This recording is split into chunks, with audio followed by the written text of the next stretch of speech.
Assalamualaikum warahmatullahi wabarakatuh. Berjumpa lagi dalam mata pelajaran Teknologi Dasar Otomotif dengan kompetensi dasar memahami cara kerja mesin dua langkah. Mesin dua langkah, contohnya sepeda motor dua tak, sering kita jumpai di jalan raya. Oleh karena itu, kita wajib memiliki pengetahuan tentang mesin dua langkah tersebut. Tonton terus video ini, jangan lupa like, subscribe, dan tekan tombol loncengnya. Terima kasih. Dalam satu siklus terjadi 4 langkah kerja. Perbedaannya dengan mesin 4 langkah, kalau mesin dua langkah, satu siklus sama dengan satu putaran poros engkol. Kalau 4 langkah, satu siklus sama dengan 2 putaran poros engkol. Jenis mesin sepeda motor, ada mesin langkah pendek, ada mesin langkah panjang, dan ada mesin persegi.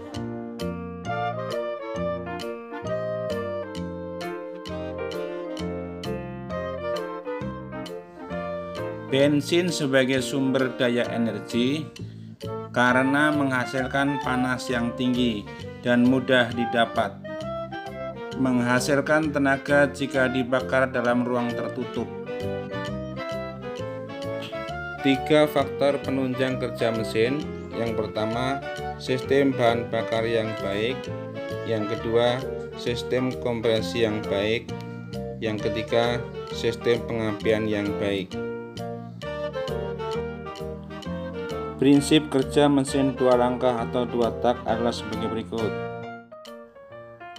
Mesin dua langkah untuk mendapatkan tenaga memerlukan 2 langkah piston atau torak dan 1 kali putaran poros engkol. Konstruksi mesin dua langkah bisa dilihat dari gambar berikut ini.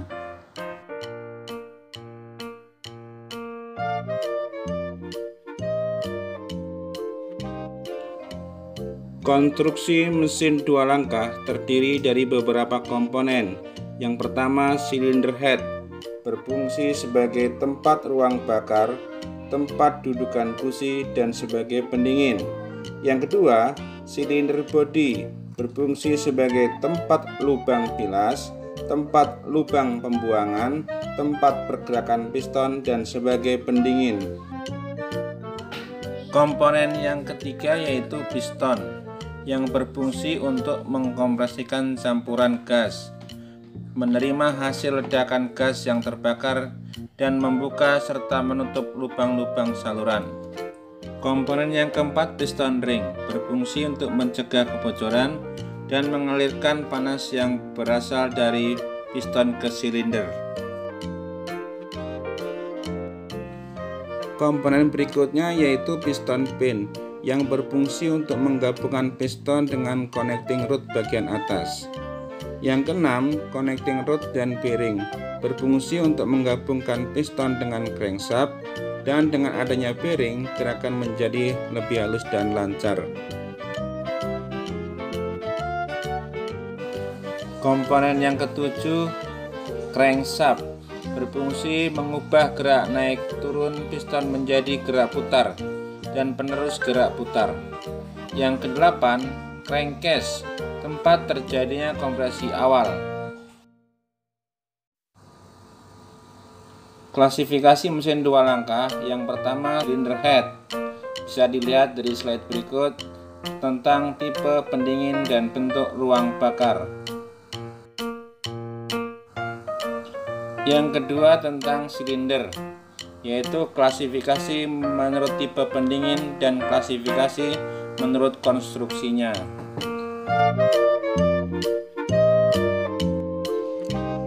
Klasifikasi mesin dua langkah berikutnya tentang piston, yaitu tipe-tipe piston dan bentuk-bentuk piston.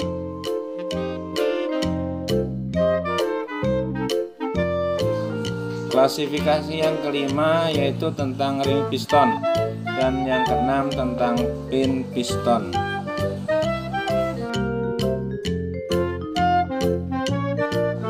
Berikutnya klasifikasi connecting rod dan tipe poros engkol. Bisa dilihat dari gambar berikut. Yang ke-10, tipe-tipe crankcase atau ruang engkol.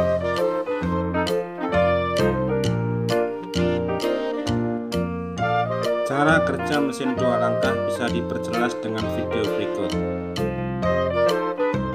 Assalamualaikum warahmatullahi wabarakatuh. Syukur alhamdulillah pada pagi hari ini yang cerah kita sama-sama masih diberi kesehatan. Anak-anakku sekalian, hari ini Bapak ingin menjelaskan prinsip kerja motor 2 tak.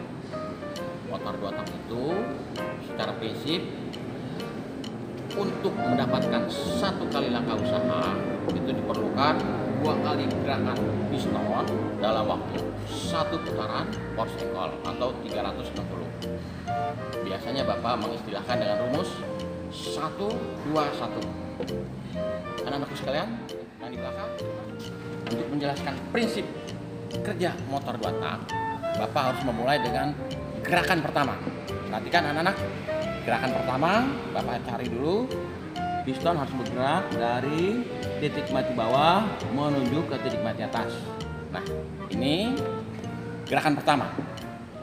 Gerakan pertama ini, perhatikan, di atas piston, kalau saluran bilas dan saluran buang terbuka, di atas piston itu sedang terjadi akhir bilas, akhir buang.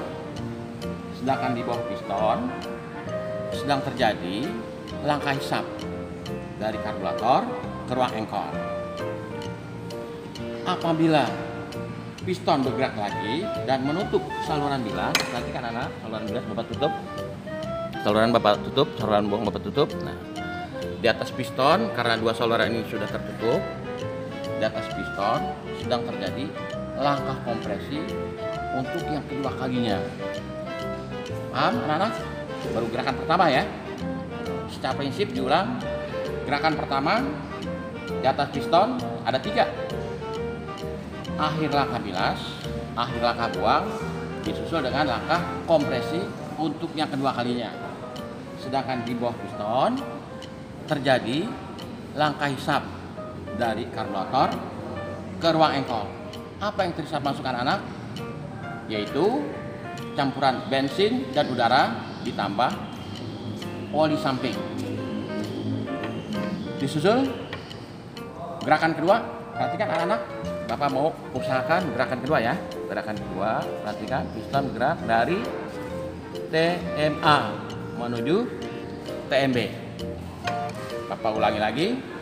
Tadi langkah kompresi, di mana saat terjadi langkah kompresi tadi tekanannya naik, temperaturnya naik. Saat piston mencapai titik mati atas langkah kompresi tadi, busi mengeluarkan loncatan bunga api sehingga timbul ledakan. Nah, ledakan itulah yang mengakibatkan piston terdorong ke bawah. Perhatikan anak-anak, akibatnya piston bergerak dari TMA ke TMB, di mana di atas piston saat ini sekarang terjadi langkah usaha. Di bawah piston sedang terjadi langkah kompresi untuk yang pertama kalinya. Bapak teruskan anak-anak, apabila piston melanjutkan pergerakannya di mana saluran buang sudah terbuka, nah di sini namanya awal langkah buang. Sedangkan di bawah piston masih terjadi langkah kompresi untuk yang pertama kalinya. Perhatikan anak, disusul gerakan berikutnya saat piston membuka saluran bilas. Di sini di atas piston sedang terjadi awal langkah bilas, awal langkah buang. Yang dimaksud bilas itu adalah gas yang tadi sudah dikompresikan untuk yang pertama kalinya terdorong oleh piston dari ruang engkol ke dalam silinder sambil mendorong gas bekas yang tadi terbakar. Sedangkan di bawah piston sedang terjadi langkah kompresi yang pertama kalinya. Demikian. Ada pertanyaan anak-anak? Kalau tidak ada pertanyaan, Bapak kesimpulan untuk motor 2 tak, untuk mendapatkan 1 kali langkah usaha diperlukan gerakan piston 2 kali dalam waktu 1 putaran korsleting. Nah, anak-anak bagaimana, cukup jelas? Karena tadi Bapak awali dengan Assalamualaikum, tentunya Bapak akan mengakhiri dengan wabillahi taufiq walhidayah. Assalamualaikum warahmatullahi wabarakatuh.